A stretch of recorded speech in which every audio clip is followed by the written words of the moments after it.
Hey YouTube, this is Rishika and I'm trying to make a series of video tutorials on data stage. So in that series of video tutorials, this would be my 13th video tutorial.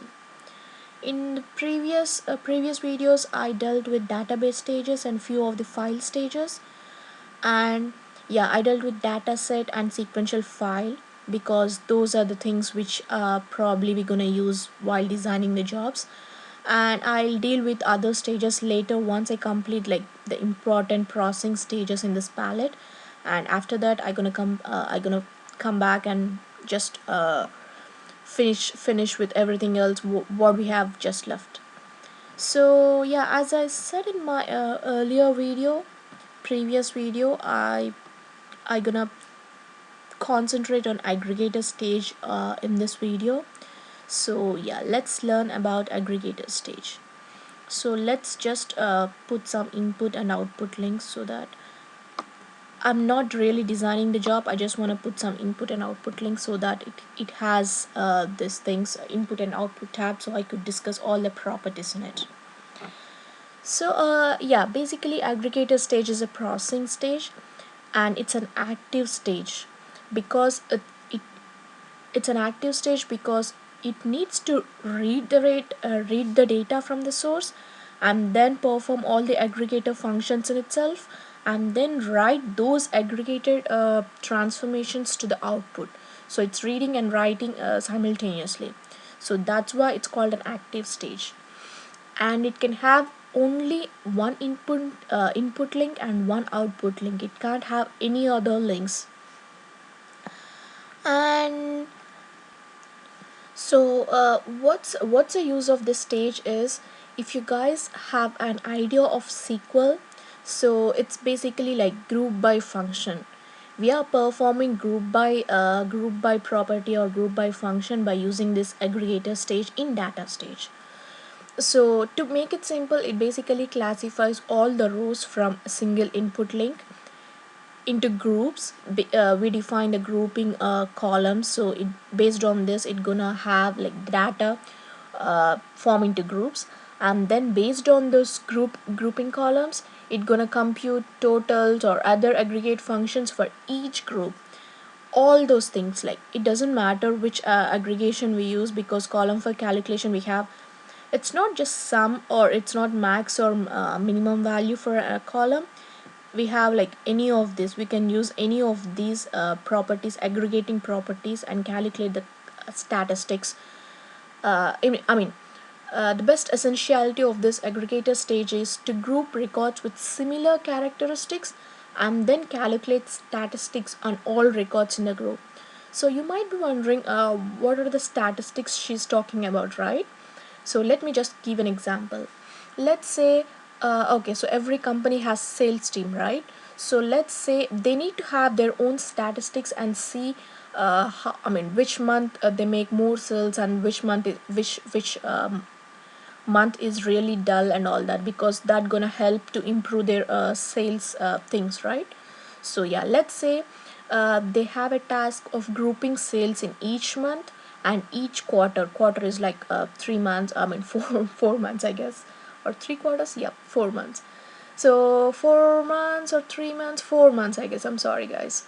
I'm really poor in math. So yeah, so quarterly they're gonna have like the thing is they're gonna have group sales in each month and quarterly, and see which month and which quarter of the year has the highest sales. So yeah, that's pretty useful, right? Once they have like, if they say like probably September to December is pretty slow month, they're not gonna waste their resources on that particular time, in that particular time. So yeah, it's pretty useful to compute the statistics by using this group functions in aggregator stage. So in addition to revealing all these patterns, all these like group by patterns in your data, it can also reduce the volume of data by summarizing the records in each group, obviously, right? Because let's say you have like 50 departments, 50 different departments, and if you wanna have like if you just 50 different departments, and each department has its own managers and everything, right? So when we just when we use group by function, it means that all those, let's say, a single department has like four different managers and sub managers, right?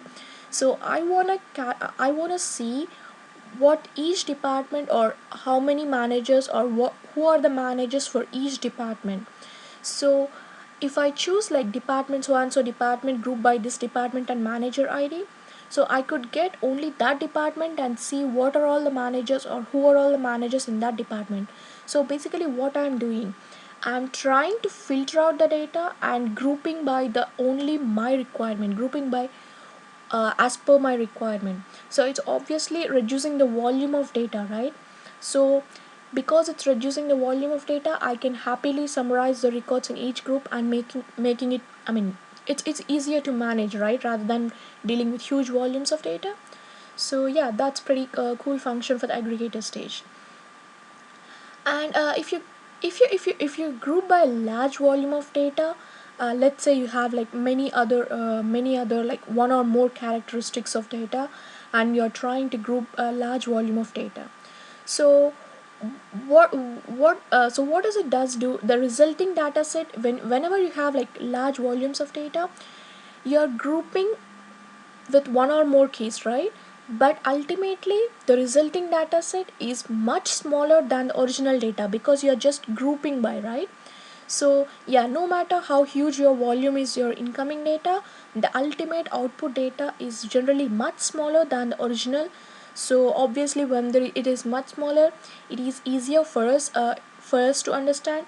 And if you want to explain it to our managers or some other HR departments or anyone, yeah, it's easier to guys, because those guys are not technical guys, right? So we can just explain, so this is what happening in this month, and this is what we need to concentrate really, because the sales are really huge. So we're gonna concentrate on this particular month and try to try to pull more customers. So yeah, that's pretty much what we're gonna do with aggregator stage. And basically, in a parallel environment, the way we partition the data before grouping and summarizing it can affect the results. What I mean to say is, if you remember the partitioning techniques, round robin, right? Let's say you have partitioned this using round robin technique. What does round robin technique, partitioning technique does? It gonna send, let's say we have five columns, so at five columns and three nodes, and the first record go to the first node, second record to the second node, third record to the third node. The fourth record again gonna go to the first node, right? So that's how what happens with the round robin technique. But when we are using aggregation, we don't want round robin, because let's say we have departments. So let's say we have like 10, okay, let's say the previous example as 10 and different managers, like one different managers like 121, 122, 123. Okay, so if I have like 10 121, 10 122, 10 123, so they, if I use round robin technique, this 10 and the corresponding manager ID 123 is going to the first node, 10 and the corresponding 124 manager ID is going to the second node, and 10 124 corresponding ID is going to the third node. But it doesn't really make sense, because I want to make group by function, right? If each node, if the same department ID is going to different nodes, how can I make group by aggregation? It doesn't really make sense at all, right? So yeah, that's the reason you need to really be careful about this partitioning techniques.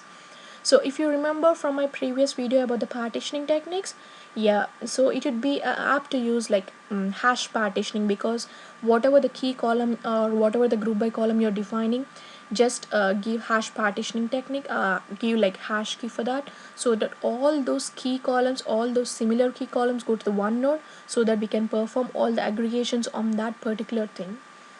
So yep, that's pretty much it. So now since we know a little background about the aggregator stage, now let's get into the properties. So grouping keys is just like it's repeating property. Grouping keys, we have group. So you see this blue blue things repeating, so that means it's a repeatable property. And the ones which you have like yellow means that it has a sub property too. So yeah, that's thing. So basically what we are doing with grouping keys is we are specifying the input columns which we are using to group by. Whenever you write SQL statement, you're gonna have like select department number and so on, so on, so on, so group by department number, right? So group by department number, you're writing your SQL statement. So here we are not writing group by department or number or anything. Just we are giving group and columns, whatever columns we have. When we hit like the drop down box, I'll design a sample job, but just let me explain it. So yeah, when we hit this drop down box, it's gonna show all the columns present. So yeah, we can choose any of those columns based on our requirement, what on what basis you want to group your data. So yep, that's it. And you can have, it's not that you can have only one grouping, you can have any number of grouping based upon your requirement. I mean, basically you can select multiple columns as group keys. And what else is okay, yeah, so I said this yellow things, the bottom of the left, bottom of the blue things, you have little yellow things, right? So yeah, that means it has a sub property. So sub property is this case sensitive. So what is this case sensitive is, if you select this case sensitive, it's true or false option. So basically data stage is allowing us to specify whether the grouping key which you have given here in the group thing, whether your grouping key is case sensitive or not. So yep, that's pretty much it. I mean, if it's true, it means that, I mean, it's true by default. So if it's true, it means that it's not case sensitive or something. And if it's false, it means that yeah, it is case sensitive, so yeah, you really need to worry about. So that's pretty much it. You need not really worry about this case sensitive thing. And yep, next, coming to the aggregations category. Aggregations, we do have aggregation, we do have three types of different aggregation types. So yeah, this is an interview question. Some guys, when they really want to know, they don't really ask details about the data stage. If you say that I have been working with data stage for a pretty long time, so yeah, and they just want to hit a few questions so that they could get a picture of did you really worked on data stage. So yeah, they're gonna ask these type of questions. I have seen a person asking how many aggregation types do we have in aggregator stage. So I was like little I was like little blank for first time aggregation types, and then I realized, okay, so this is what he's asking. Calculation, counters, and recalculation, these are the three different aggregation types in aggregator stage. So calculation, I mean, it's basically asking what you want to calculate, on which column you want to perform your calculation now. And count rows, basically it's asking how many, I mean, it's nothing, just counting the rows. It's basically asking how to count the rows. If you just hit count rows and give like what are the to know the count of the rows, right? Yeah, it's just like yeah, that's it, just count rows, that's it. I mean, I'm trying to explain the words which are pretty clear in their things. So yeah, count rows, it's going to count the rows based on the grouping keys, that's it. And the recalculation is, we're going to use this recalculation only a few times. If you want to perform if you want to perform the calculations on already grouped columns and already calculated columns, yeah, so that's when you use recalculation. So yep, that's it. And the other thing is, you can't use calculation in this aggregator stage, and you can't have like count rows again in the same stage. If you want to count rows again, yeah, then go for another stage or just put an aggregator afterwards. So that's it. You could just to choose only one type of aggregation in one aggregator stage. So that's it. Then column for calculation is again a repeatable property. and you see here this blue things are repeating, so it's a repeatable property. And the bottom of the blue things, little yellow things, it means that they have sub properties. So yeah, column for calculation is basically it's asking us to select on which column you need to aggregate, and then once you select the column for calculation, it gonna then ask, okay, once so you have your column on which you need to calculate, I got it, but what you need to calculate on that? Is it like maximum value or minimum value, or missing value and non-missing and percentage, standard deviation, and some output, some all these things, like it's pretty much like all the math things. So yep, that's pretty much about it. So let's see, count rows, count output column. Count output column, it basically asking what like basically asking what type of what do you want to name with the what do you want to name the output column, or what do you want to have, which column do you want to count really, your rows. That's it. So yeah, that's pretty much it. And yeah, recalculation, it again asks us to have like summary column for recalculation. So it's asking, basically choose your column for recalculation, and on that column for recalculation, what is the exact recalculation you want to do among this. So you're gonna just choose among these available properties to add. So yeah, that's pretty much about this aggregation category. And now let's go to options. Options, it's allow null output, right? So allow null output means it's always set to false. So it means it has only true or false options. So if this is set to true, what does this mean is, it's asking, if this is set to true, we are saying to data stage that all the null values which you see in my like input data, they are valid output. So whenever you're calculating something on those columns, and if you see any null values, then just it's saying null is a valid output. So yeah, that's it. And if it's false, it's saying that if by default it's always false. So if it's false, we are saying that null output, null if the if like if you see any null values in the calculating or in the columns which I have given, so just substitute that null values, just consider those null values or as 0, and then calculate your aggregation or just summary, or just sum or mean or max values. So that's it. So by default it's always false. So false means for every null column, or I'm sorry, every null record it gonna meet, that null value is being substituted by 0, so that it doesn't really affect our things. So that's it. For example, you say like you need to calculate your average output. So if you won't put 0 here, it affects, right? If it's true, it means that you're saying that is a valid output, but how does that gonna affect our things, right? It does affect our things, because if it's null is a valid output, how it gonna calculate average based on that null value?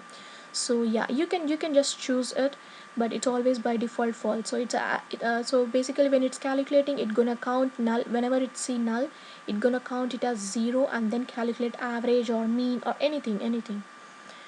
And the method we have, like basically we have hash and sort types. So hash is like, uh, okay, let me just tell you what's this method. Method is basically it's your choice on choosing like primarily, I mean it's basically your choice of mode, which primarily depends on the number of groupings in the input data set, and taking into account all the memory available, and yeah, all those things. So you have two different types, hash and sort. Hash is when you use hash mode when you have like relatively small number of groupings, like let's say you have just like few number of groups on each node. So yeah, you can just go for hash method. So when using hash method, you should use hash partition obviously to input the data. based on your grouping keys and all that stuff. So yeah, it ensures that all the records in the same group or in the same partition, so that it doesn't mess up your aggregation thing. But hash partitioning is not really mandatory, because you can choose any other partitioning method. If you choose, basically you want to choose that partitioning method to create, uh, so that the groups together are in a single partition, right? So that's important. That's it.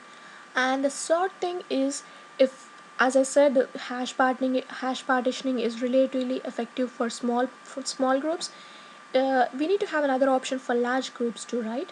So yeah, that's when the sort method comes into action. So if the number of groups is large, and you need to have like multiple grouping keys, sorting on the multiple grouping keys. So yeah, that's when you use this sort method. So yeah, normally we use sort method, and this sorting requires pre-grouping operation. Pre-grouping operation means after sorting, all records in a given group in the same partition are consecutive. So yeah, it requires just a pre-grouping operation, and you really need not worry about these things. Yeah, just checking for giving you a brief idea. And yep, that's pretty much it about those hash and sort methods. And now let's go to advanced, and yep, you need not really worry about this. And we just pretty much discussed about this. Yeah, so this is where you're gonna use your partitioning techniques, and if you choose your partitioning techniques, it's gonna have all the available properties and then perform and all the key functions and all that. So yep, that's pretty much about it. Oh yeah, I forgot about this thing, default to decimal output. So yeah, default to decimal output is, by default what happens is, yeah, this is also one of the important interview questions. They're gonna ask, if you just have like aggregated columns, so what is the data type of those aggregated columns in the output. So by default, all the calculation or recalculation columns have an output type of double. So double is the data type. So yeah, they by default they have this. But if you choose this property, default to decimal output, so this property allows you to specify basically that the output column which you are generating, I need to have an output type of decimal. And you can also specify the precision and all that, decimal, right? So you need to specify the precision and all that. So yep, that's only one thing which I have forgot probably. And the other thing is, if the aggregator stage is set to execute, by default it's in parallel. So yeah, if it's executed in parallel mode, you can select a partitioning method on input. You can have like you can select the partitioning type. So this will basically, if you select the partitioning type, basically whatever the source stage, what type of partitioning technique, it just gonna doesn't care, it just overrides the partitioning technique from the previous stage. But if this is executed in the sequential mode, so what happens is, but okay, so if this is executed in sequential mode, but the preceding stage, like the source stage, we do have this, right?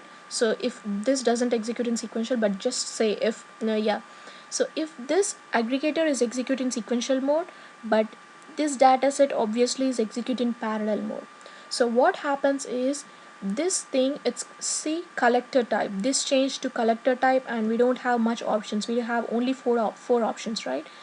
If you remember these four options, we talked about them, what does this collector types indicate, right? So yeah, that's it. If you have a parallel, if you have execution mode, by default it's parallel, choose, then on the input tab you're basically partitioning. And if it's sequential mode and the previous stage is parallel, then it's gonna have the collecting type.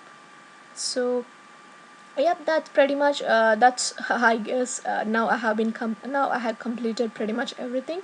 Now let's design a simple job, and show you how this aggregator actually works. Okay. So before that, let me show you how we just like group by functions in SQL. Okay, so select star from emp is my table. So let's see what are the columns presenting that.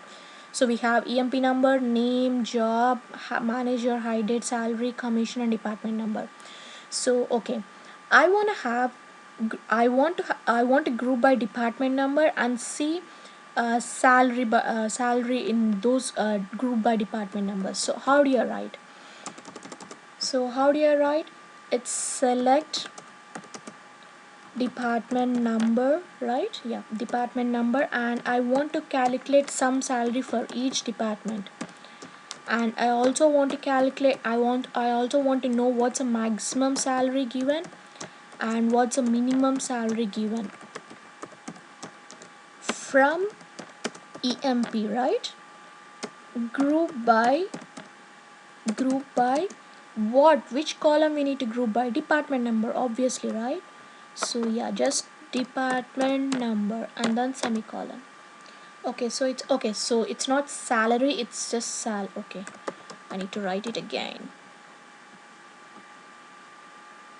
Select dept number, sum, sal, max, sal, min, sal from emp, group by department number. Okay, so see, so it's having it has only 3 departments and it's showing the sum salary, the maximum salary, and minimum salary.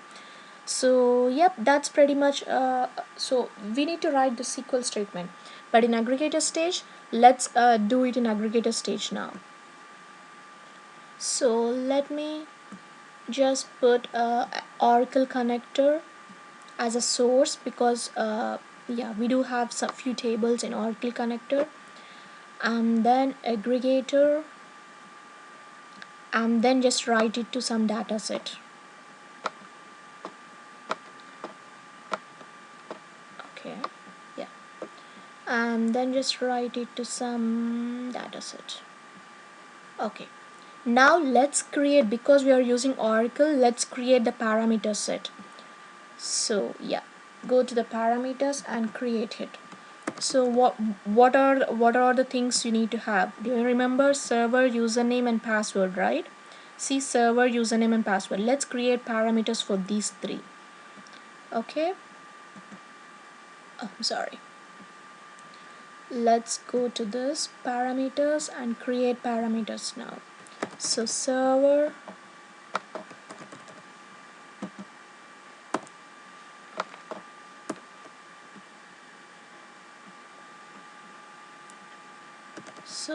server, and then just server name, right? Server name, and type is string, right?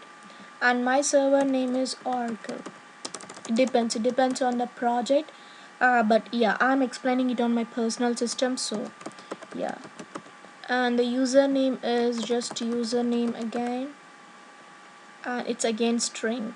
If you have if a real-time project, you will have the path here, that path we're gonna have in the default value, but since it's on personal system, I'm just gonna say Oracle, and username is I have Scott, and password, and this is again password or something else. You can just have your password. Remember, it should be encrypted. It doesn't make sense if you use string.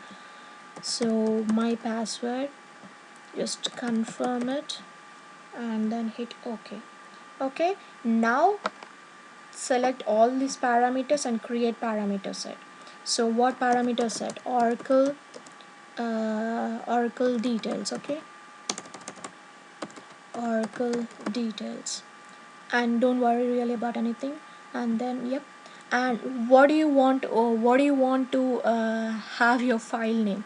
Just say we aggregator, right? So let's, okay, not aggregator, we're gonna use the same parameter for all other jobs too. So let's say schema. Okay, just schema1.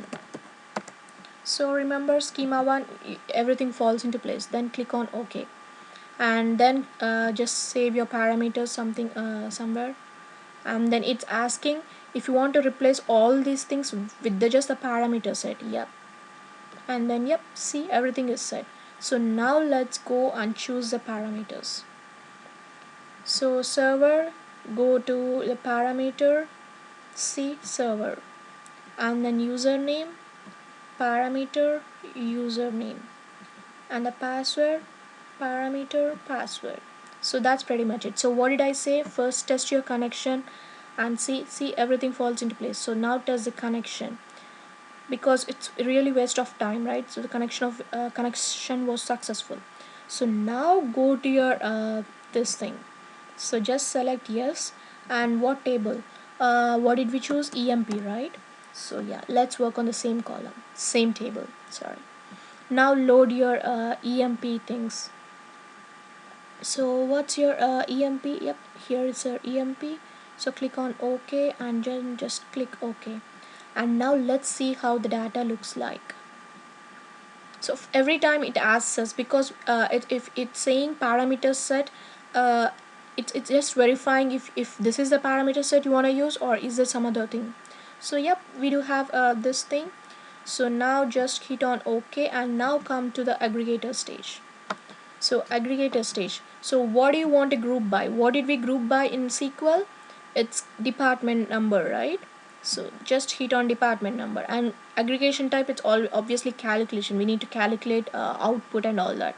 So yeah, what's a calculation you need to do? On which column calculation you need to do? Salary, right? So salary. But what calculation you need to do? You need to have maximum value, and what else you just say mean. Let's choose something else, and let's say you have some output, and what else, where are min and max? Let me just see. Okay, we have maximum, and let's say min too. Okay, so these are all the things which we are doing it. So maximum value of output column. So it's asking what do you want to name your field. So I just want to name it max sal. Okay, it's saying it can't accept those special characters, so just max sal. Okay, and now what is this? Mean sal, mean sal, and this is min sal, and this is some, right, some of the sal, department wise. So yep, that's pretty much it. And yeah, it's only few, so everything is like method hash and everything. Let's just put it that way. And now we're gonna hash partitioning, so that department number, all the department number goes into a single place. And you can perform sort too, you can perform sort, but yeah, since we have only few columns, I'm not performing any sort. And now output columns, see, these are the output columns. Output columns are those columns which we specify as the group number and all these things. So just map your output columns, just hit on and here, just drag all those output columns and hit OK. And now choose the file. I'm not choosing the parameter here, I'm sorry, I didn't create the parameter, but just browsing for the file. So yeah, if you choose ex.txt or fs, those are not the extension for the dataset, right? The job just aborts. So make sure when you're choosing the file extension, it's .ds file. So hit on .ds file, and yep, I want to overwrite it, and that's pretty much it.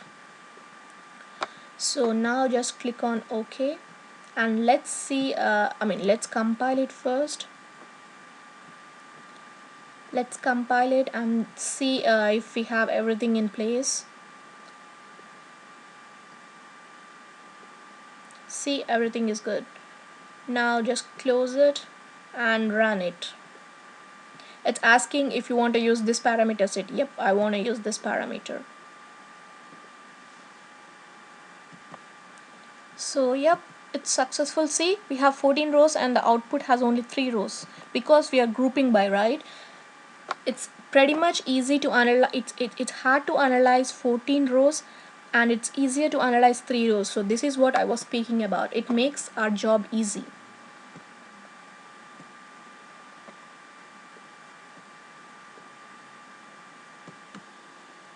So yeah, see, so we have max salary in the 30.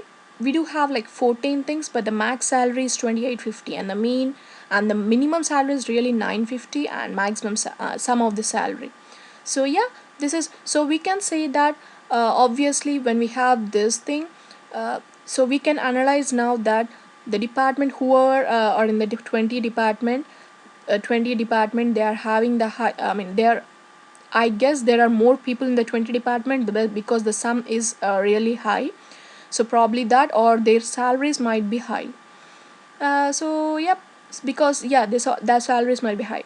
You can just have like your own your own statistics.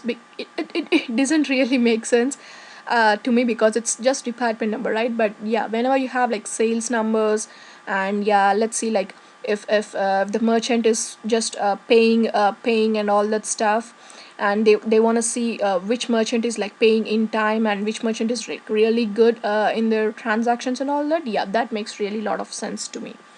So yeah, that's pretty much how you use this aggregator stage. So if you see, this is the same thing, right? Some salary in 30, department number we have 9400. So it's same exact output, but we did it in data stage. So that's it. That's pretty much about the data stage. So yeah, now you do you remember I said whatever the data stage creates as the output columns, it has double by default, right? It's this is department number is grouping, so it doesn't change its data type. But all the other things like this four max, min, mean, and sum, they have by default double, right? Yeah, if you don't want double and if you want some decimal output, yeah, so you can then choose this thing, this decimal thing, decimal value or decimal output and anything, yeah, whatever that is case sensitive. And now so yeah, just just choose it, yeah, group by, and then choose decimal value, yeah, default to decimal output. So if you choose this, instead of giving it double, it's gonna give output as a decimal data type. So yep, that's pretty much about this dataset stage.